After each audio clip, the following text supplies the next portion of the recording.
magbabasa-basa din pag may time. Di ba? Ano tayo ito? Pangsalit sa telenovela na sinusundan natin.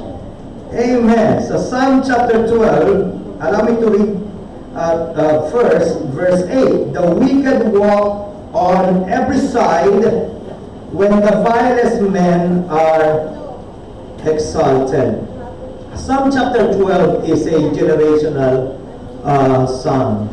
It means that this psalm is written with a burden in mind, with one generation having a burden for the next generation. So ito yung Psalm 12. Ito yung burden ng mga magulang, ng mga lolo, ng mga lola para sa susunod naman nilang henerasyon, yung mga anak nila, yung mga apo nila. Yun yung context, yun yung background ng Psalm chapter 12. It is very easy to determine that because we could read in verse 1, help Lord, for the godly man ceaseth, for the faithful fail from among the children of men. Verse 7, thou shalt keep them, O Lord, thou shalt preserve them from this generation forever. So, this is what Psalm chapter 12 is all about. There is a great burden in the hearts of the older generation. Ano na kaya ang mangyari sa aming mga anak pagdating pa sa gawi-gawi doon? There is that fear, there is that apprehension, especially seeing the changes we normally would compare the way of life, our way of life when we were young, to the way of life now. Nakakaramdam tayo ng takot. Ano na kaya ang mangyari pagka ang akin ng mga anak lumalaki, tumatanda? You see. The focus here is on prayer concern over what the future may hold for our children or perhaps our grandchildren. Sapagkat alam ko marami dito mga stage grandmother or grandparents. May grandparents kasi may mga lolo din eh. Sila talaga yung nakikita mo nandyan. And I'm glad. I'm happy. You know, I always say, because I experienced kidney transplant. But I always say that it is my personal prayer that before I say bye-bye to this world, before I pass away, that I will be able to see my grandchildren. At medyo palagay ko stage grandfather din ako. Palagay ko kahit disiplinaryan ako sa mga anak ko, palagay ko pagdating sa mga apo, hindi na. Hindi ko na tungkulin yun. Kasi ako na yung magbebebe sa kanila. Para ang monster yung magulang nila. Diba? Ako na yung angel. Diba? Lolo, lolo, lolo. Diba? Pagka mamamano lang nanay, lolo. May acting yun. Ang uhusay mag-acting. Diba? Hinahawakan mo pa lang, did you hurt me? Did you hurt me? Lolo, lolo. Ang mga apo-apo natin, nag-i-English na ngayon. Nung panahon natin, nagkakanda, hirap-hirap yung mga lolo't lola sa pagkausap sa mga anak nila, sa mga apo nila. Kasi hindi mo maintindihan yung lingwahe nila. So, nandito yung burden na meron. Ano yung burden? Ano yung basis? What is the basis of this concern? Sabi ng verse 1, let us go back to verse 1. Help, Lord, for the godly man ceaseth, for the faithful fail from among the children of men. Where are the faithful ones? Where are those who are walking in righteousness? Ang dami-daming unfaithfulness na nakikita tayo. Ang dami-daming, it was just mentioned a while ago in Pastor Ron's lecture. You know, corruption is everywhere. Bakit? Nasaan na? Nasaan na yung matitino? Nasaan na yung matitinong tatay? Nasaan na yung matitinong nanay? Nasaan na yung matitinong pulis? Nasaan na yung matitinong trabahador sa gobyerno? So on and so forth. Mula sa palengke hanggang sa palasyo. Nasaan na? We are looking for models that our children could follow after. Guide. Nasaan na sila? That's what the scripture says. Where are they? Nasaan na sila? That's the problem. That's the burden. That's why the need for prayer. You see, we would want our children to grow up with models that they could follow. Models in terms of integrity, models in terms of righteousness. Sino sa inyo ang ayaw na mga anak nyo ay fair sa pagtrato nila sa kapwa nila? Sino sa inyo ang ayaw na ang mga anak nyo ay maging faithful sa asawa nila? Sino sa inyo ang ayaw na mga anak nyo ay maging good provider sa mga anak nila? So on and so forth. We may have failed, many of us have failed, but we do not wish that our children will also grow up with the same, committing the same mistakes and committing the same problems and encountering the same problems that we have encountered. Amen? Gusto ba natin yung dinaanan natin at pagkamalian natin, kamalian din nila?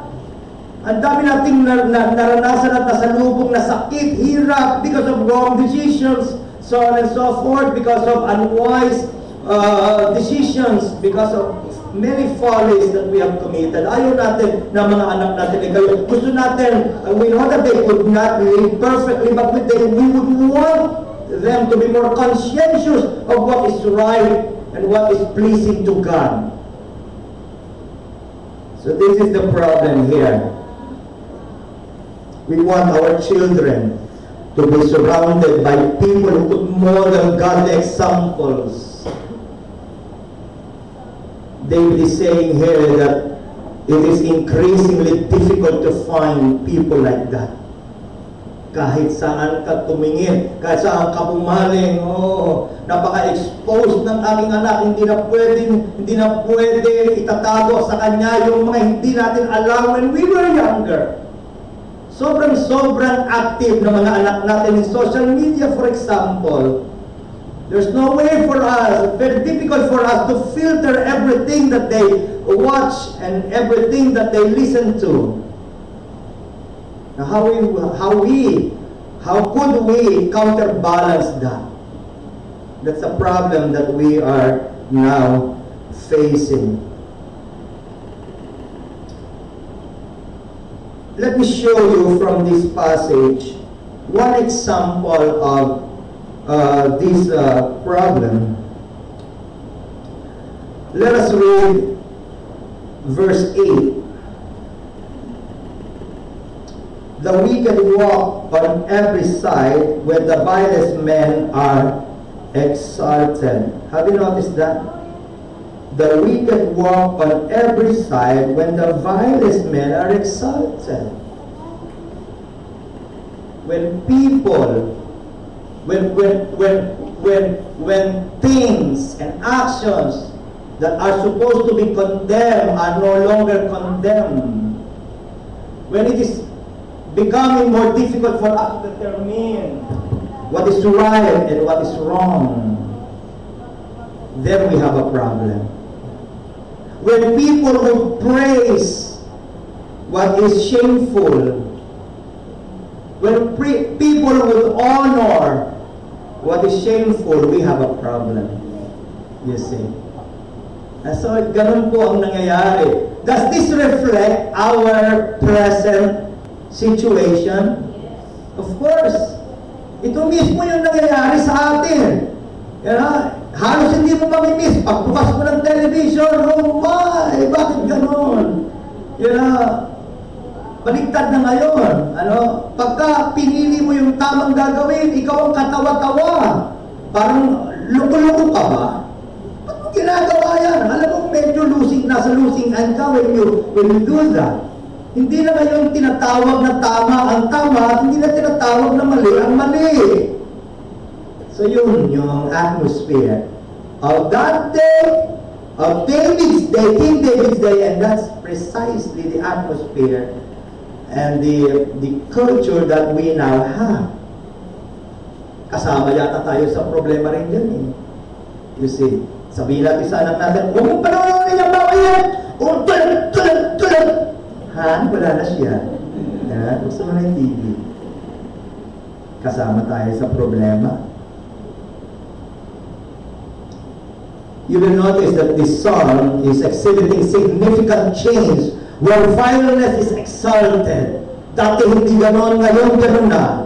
Di ba? Kung bibig natin, kung kami bata, hindi ganyan na. Bakit ganyan kayo ngayon? Nakikita ng anak niyo yung taligan niya. Amen. Praise God. Okay na. Nakakalungkot. Pero yun ang problema. Vice is being regarded as virtue. Good is being called evil. Everything is being turned upside down. Noong araw, pahabaan ng damit. Ngayon, kaiklian ng damit. So on and so forth.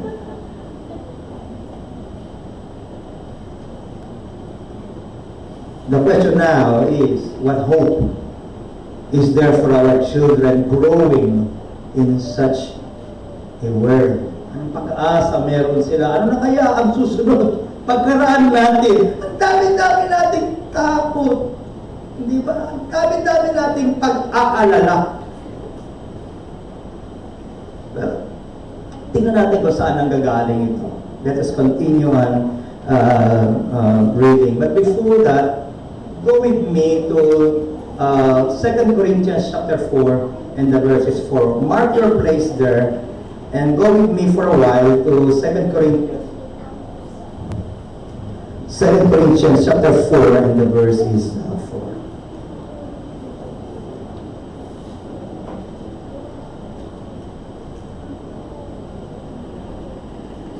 In the God of this world, meaning Satan, in whom the God of this world had blinded the minds of them which believe not, lest the light of the glorious gospel of Christ, who is the image of God, should shine unto them.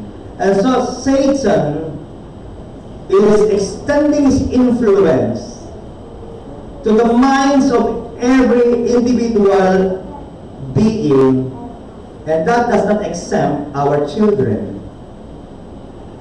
Paano niya ginagawa yun? He blinds the mind.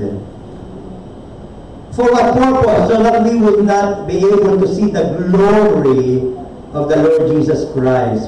So that we would not be able to appreciate the greatness of our Lord Jesus Christ.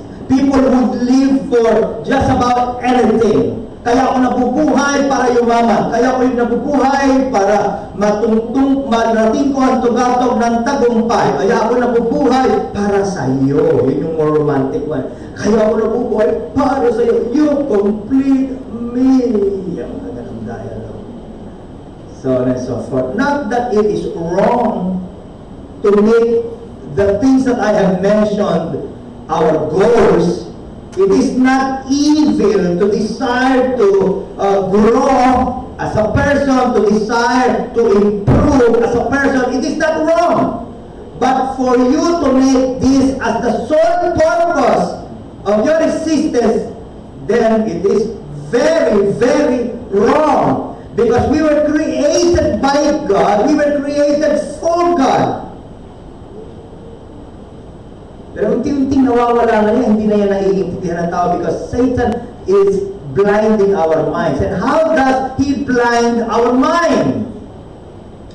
John 8:44 says that Satan is a liar and the father of it. Siya ang ama ng kasinungalingan. So he deceived people. And how does Satan deceive us? Let's go back now to our passage. Psalm chapter 12. You would notice that this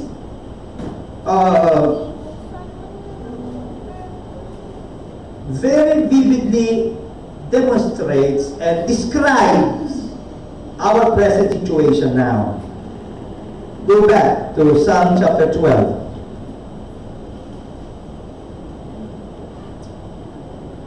This is basically a Psalm chapter 12 analysis of the assaults that we and our children have to contend with on an everyday basis.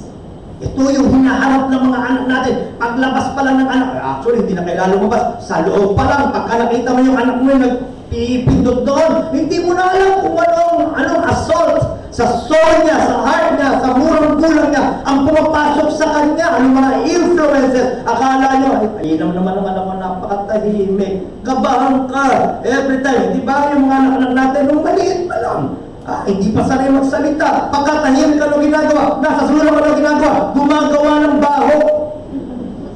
So kabahan ka, every time na tumatahimik. Ano? Sasha, Meme, yun yung dalawa ko na. Where are you?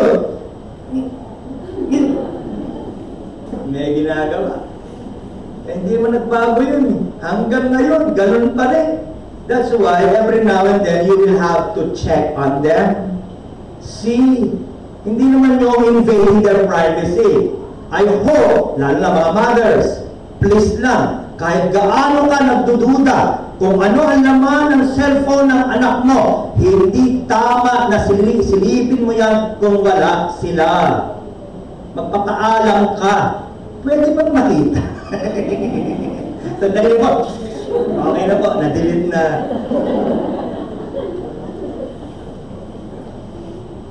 Anyway.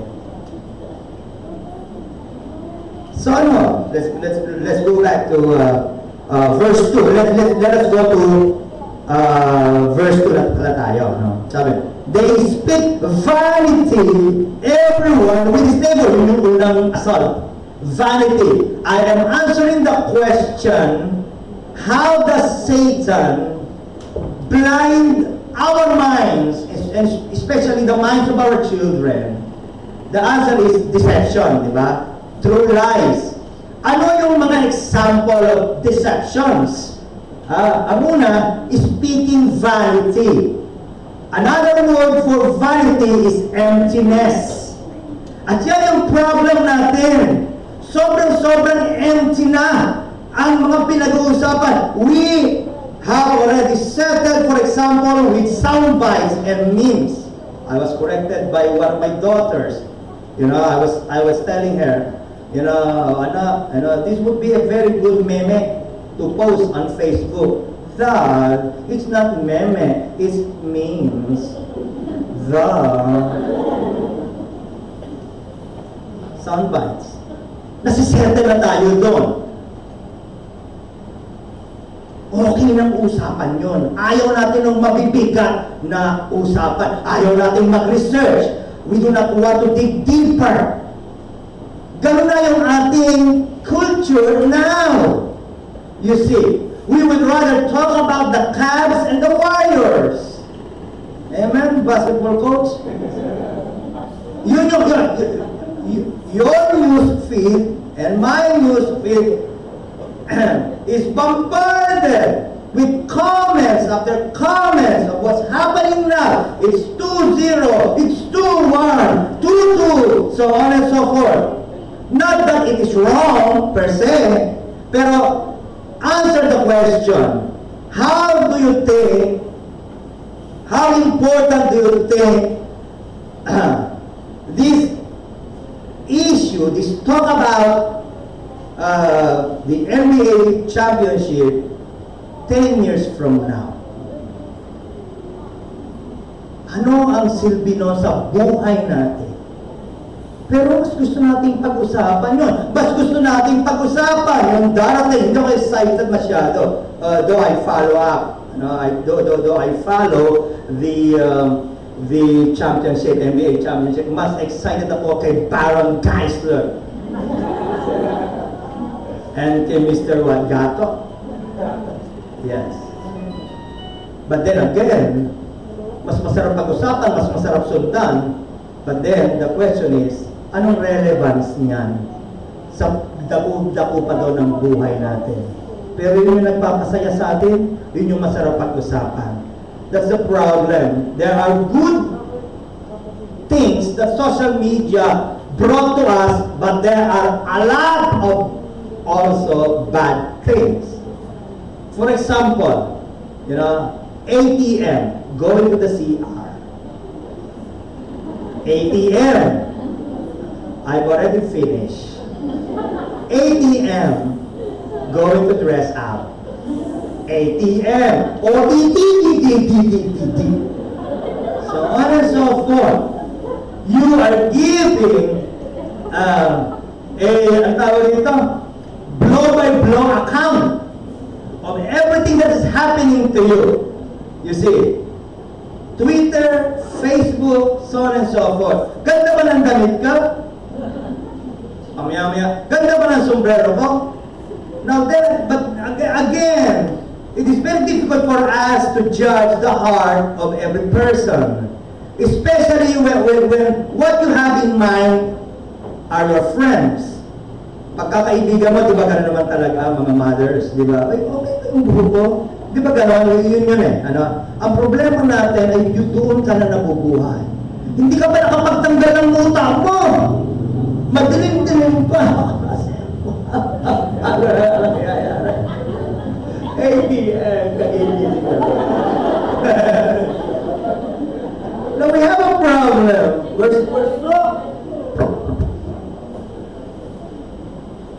We're so taken by self-centeredness. At yun na lang ang mahalaga sa lahat. Vanity, emptiness, uselessness. Ang mga anak natin ganon, tayo ganon. That's why when we begin to talk about more serious matters, they don't have the slightest interest to listen.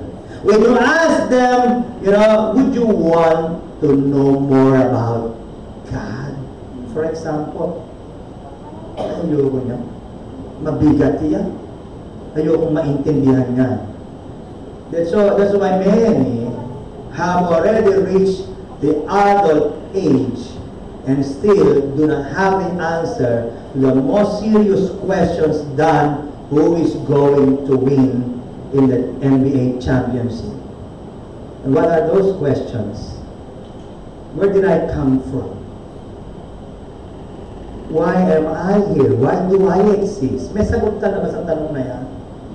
Maliban sa gigising, papasok, uuwi, naghihintay ng December for the bonus, pagdating ng summer, gagala kung saan, yun ba ang purpose of your existence? I'm afraid that many of us have already reached our age and still do not have, and still are clueless as to the answer to these more important and serious questions. Why am I here? Where I am going? We're trying through the materials and through the system that we have here. We're trying to teach your children to find their purpose in life. Why do I exist? Would you not want that for your children? Na hindi lang ako basta doctor, kundi doctor na magbibigay ng glory kay God at magbibigay ng importanteng tulong sa mga tao. That God has created me so that I may become a blessing to others. The more we think of God, the more we think of others, the more that God would take care of us and bless us and guide us. Hindi ganun sa mundo natin. Ang mahalaga ngayon, isecure ko sarili ko.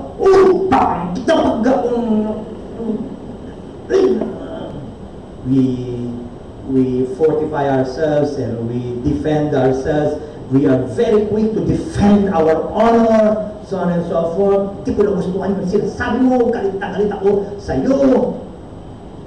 But then again, let me ask you, anong relevance niyan 10 years from now? Kung may nagsabi sa'yo na hindi ka kasing puti ng inaakala mo, galit ka, nakipag-awal, ba't sasabi mo, negi ako? Hindi ako negro. Hindi. Well, halimbawa, 5 taon mo lang ngayon, ano pahalaga nun? Na ipagtanggol mo, naaway mo lahat nang naninira sa'yo kung ano man. May relevance pa ba? Medyo isip-isip din. Amen? So yun, ang mga tao, anong problema? Ang mga tao, sobra na into emptiness, vanity. Ayaw nang maupo at mag-isip kung bakit ba ako nandito. At ayaw nang maalala that there is an end to everything. That I am here, only for the time being. Amen? That life is short. Ayaw natin. Pinipilit natin lunurin ang ating sarili ng ang dami-dami activities. The problem is, when death comes, there's no way of stopping it. No way. You see, how do we prepare not only for this life, but for eternity? So yun ang una, vanity. Ayun pa, I wrote here, our children are growing in trivia. You see. Sinong pinakasikat na artista? Anong pinakabagong craze? Anong pinakabagong usong damit? Pinakabagong usong buhok? Kailangan lagi ako nakasunod sa bagong uso. Napasin nyo ba yun? Yung mga anak nyo, huwag nyo dinadala sa SM, di ba? Bakit? Nasanayan natin kahit tayo mismo eh. Okay ka naman until you went to a certain mall. Di ba? Not that it is wrong, again, not that it is wrong to go to the malls. Pero ang problema, marami sa atin, kung hindi ko may gusto siya, mami, talagang iwan ako, mami, wala nang dahilan para mabuhay. Well, parang ganun eh. Parang hindi makamubuhan yung anak ko, hindi yung sapatos niya, kagaya ng sapatos ng kaskwela niya. Kinakailangan kung anong meron sila, meron ako. Kung ganito siya nag-birthday, gano'n din ako mag-birthday. Kung ganito siya nag-celebrate ng kanyang graduation, gano'n din ako mag-celebrate. Dapat kagaya ako nila, dapat mas magaling ako sa kanila. Oh my, we do not teach that here. We teach them to have God confidence and not pride. That they would be settled and happy on how the Lord has created them. And that they would cultivate whatever it is that the Lord has given them. That you do not have to be like them because God created us differently. Amen? Ang hirap-hirap, di ba? Yung maitim, gustong pumuti. Yung maputi, gusto mangitim-ngitim. Yung mataba, gusto pumayat. Yung payat, gusto tumaba. Yung walang asawa, gusto mag-asawa. Yung may asawa. Praise God.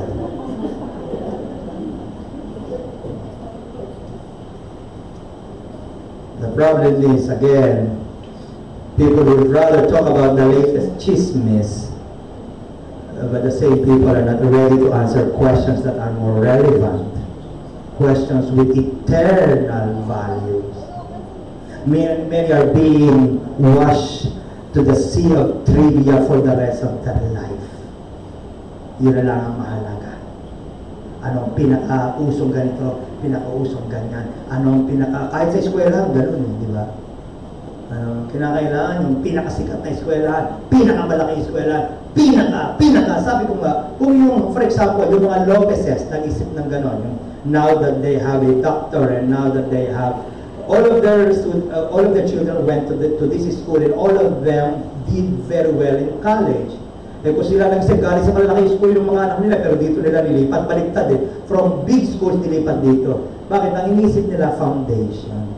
Yung katwiran, hindi naman namin madadala yung malaking school eh. Hanggang maituro mo lang, diyan ako nag-aaral eh. Kamusta ka naman? Kamusta naman ang naging ranking mo? Basta diyan ako nag-aaral. Malaki, ganito, malaki, ganon. Hindi naman sama-sama yun. Of course, we do have our own plans, even at Grace Christian Academy. Pero as parents, anong basis mo? How do you plan for your children's future? Kung gano'n nag-isip, for example, si Mrs. De Leon would be another example. Mrs. Josephine De Leon. Gustong-gusto na umalis ng anak na, ito, sabi ni Jason, ilipat na ako, wala ka, twirl dito, hindi ka pwedeng tumapa, sabi ko dito. But the mother insisted, I have brought you here, you will finish here. Aralin mo yung mata na mamikit-mikit. No one can stop me, my son. Ganun lang yun. Takutan lang yan. And so, the good son submitted. Praise be to God. He finished very, very well. He was top 3 in the veterinary medicine board exam. Because there was a mother who said, it's not the place, it's not this, it's not that, it's the principles that could be implanted to you, within you. Amen. Vanity. Sabi ko, may clear. Huwag kayong naniniwala sa pangako ko. Older parents already know very, very well. Sasabihin another Mrs. De Leon. Si Pastor Eric may clear. Charot. Malapit na. Charot ulit. Vanity, what else? Flattery.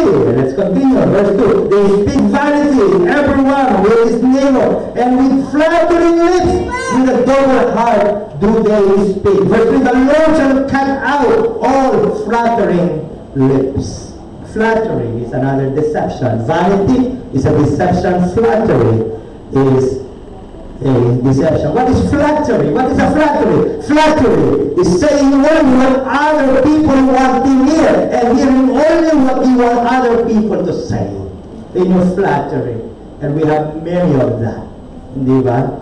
Nag-post sa Facebook, yung pinaka-paborito mong kaibigan, you like it. You even heart it. You even put smiley there. You may even put ha there. You don't dare to put angry there. Di ba? Pero pagka-like mo, at pag-tuwa ka, yabang ni Mare. Ewan ko sa'yo. You know? Ewan ko, maluwi sana. Pero yun like, ay si pare, congratulations pare.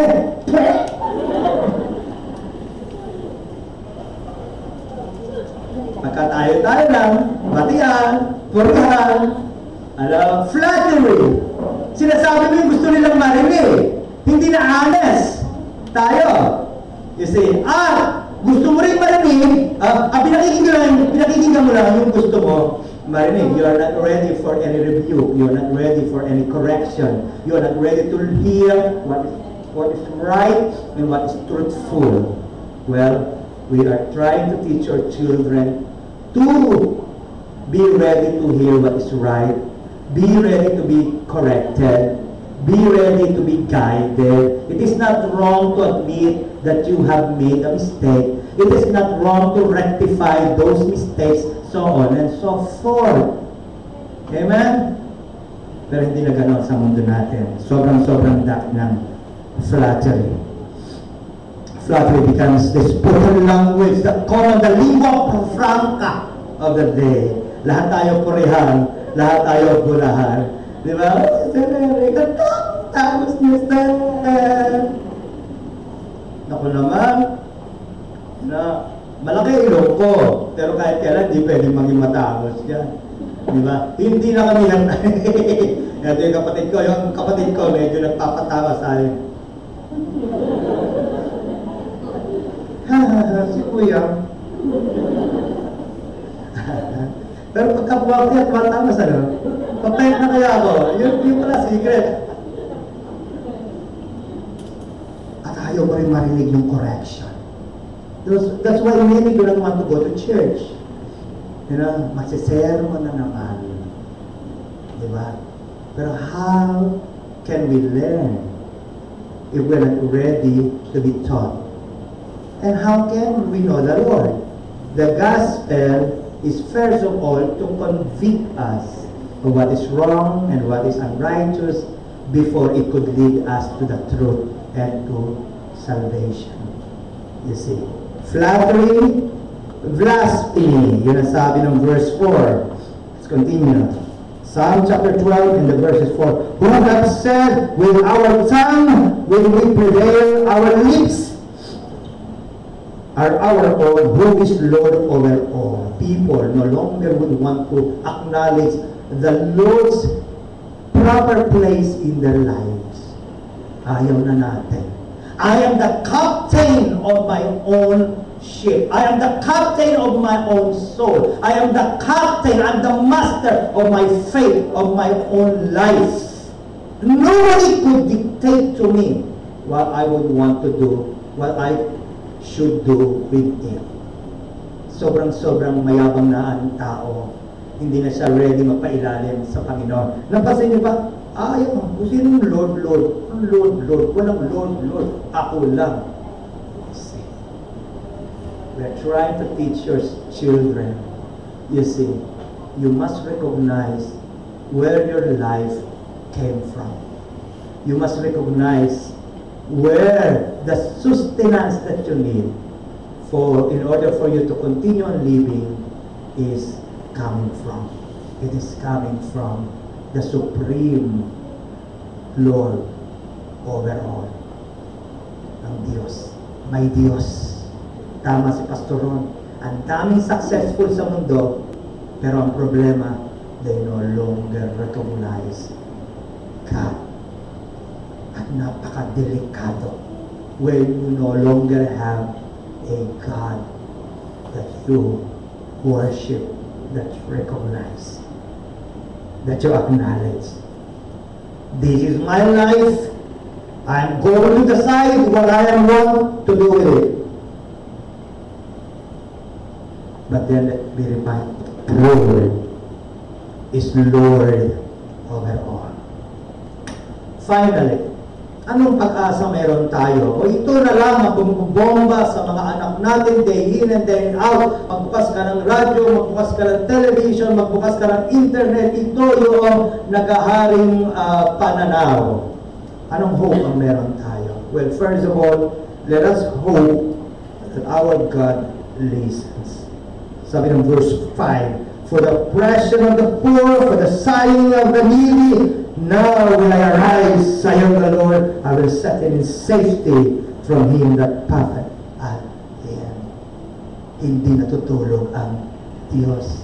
Nakikita ka niya sa iyong kabiguan, nakikita ka niya sa iyong miseries, nakikita ka niya kung inaapi ka ng iba, nakikita ka niya kung nagdanais ka na magbigay ng kaluguran sa Kanya. Walang naliliit sa Diyos.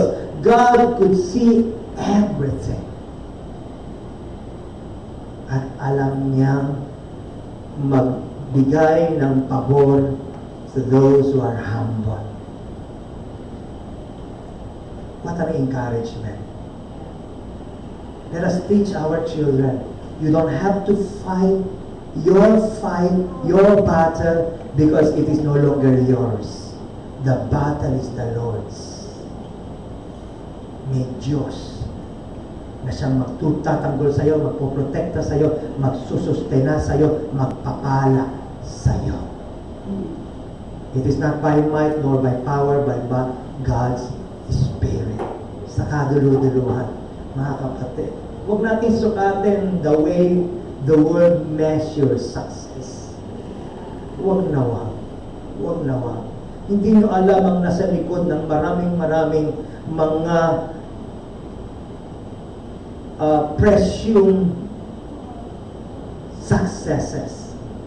Ang mundo natin, sobrang nang yun yung anak, kung nag-aaral sila ng trumpet, mata-trumpet ka din, anak. Kung nag-aaral sila ng drum, magta-drum ka rin. Wala, ayaw ko magta-drum ka. Wala ko magta-drum ka or else. Our children, each of our child is wired differently. Huwag mong pilitin. Para kung pinipilit na maglangoy ang ibon at pinipilit mo na lumipad ang isda. Ang ating responsibility is to discover kung paano sila nilikha ng Diyos, and to encourage them kung ano man yung mga gifts na meron sila. It's not about your parents, okay? It's about your individual child and about the God who created them. Okay? Mapapahiya ako kay kumare. Hindi pwede. Ganyan lang yung suot mo. Hindi. Magbibistida ka. Kulay blue. May mga sequence. Ang init. Walang init-init. Magdadala ko ng pamaypay. Papaypayan kita. Basta hindi uubra na mas maganda ang bestida ng anak ng kumare mo kesa sa anak ko. Kailan pa na ang buhay mo kinakailangan idikta ng buhay ng iba? Hanggang kailan ka mabubuhay? Ang hirap mabuhay. Ang buhay mo nakabase sa buhay ng iba. Wag na wag. Mabuhay ka sa individual at mayroong mabuting ginagawa ang Diyos sa buhay mo. Verse 6. The words of the Lord are pure, as silver tried in the furnace of the earth, purified 7 times. Una, God listens. That's our hope. When we pray for our children, oh God, tulungan mo yung mga anak ko. Nakakatakot ang future. Hindi ko alam ang nadala. Hindi ko alam kung sinong Herodes ang makakasalubong ng dalaga ko, Panginoon. Anong mga Pilato kung saan nandun. Nilang tawag ko sa lahat ng mga gusto manligaw sa mga anak ko. Herodes sila, Pilato sila, Judas sila. Amen? I'm telling you, ngayon mga dalaga na yung mga anak ko, iginagaya ko na ang lahat ng mga armas sa aking arsenal. I'm telling you, magdadala sila sa butas ng karayong, nalulusutan pa din, di ba? Kahit na magdadaan sa butas ng karayon. Amen? Anyway. But God listens. Natatakot tayo? Huwag kang matakot. Iingatan ng Diyos ang mga anak natin. Paano ba na pagkarag-karag sila? Preschool pa naman anak mo, for God's sake! Hindi na nakakatulog, preschool pa lang anak mo. Matagal-tagal pa yun. Marami pang karagos sa dadaanan mo. Let God be the God. The God of your present should be the God of your future. Naku, winawari nga po, wala pa raw yung pagkain. Lagot kayo. Gumagano si Ma'am Linda, wala pang pagkain. Habaan mo pa. Lagot kayo. Tatapusin na. Kindly follow up. And then give me the sign. And when I saw the sign, I opened up my heart and saw the sign. God listens. That's our hope. Now, people that we believe, the concerned people that we believe would have interest in our children's lives may not be interested, but there is a God who created them and is very much concerned with them. More than the concern na pwede mong ibigay. Masarap ba yun? Sabi ni Pastor Ron kanina, yes, father ako, father siya. And by the way, ang mga father equal sa mother, okay? Sobrang emotional natin pagka Mother's Day.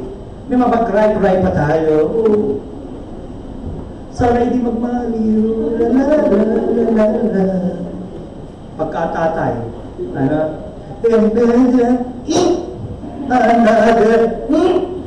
Another pangtatay.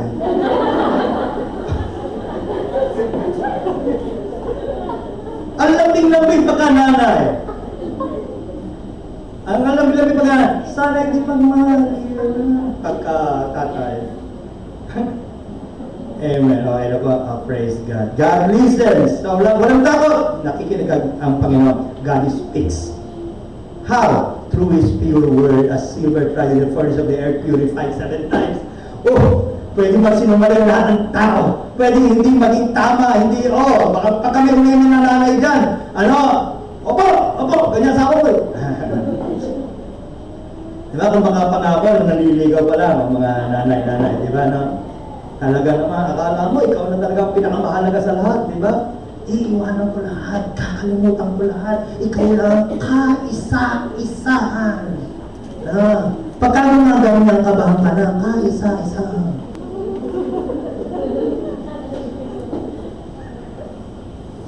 Malaula na. May pumapalit ng manok. May pumapalit ng NBA championships. Dance na.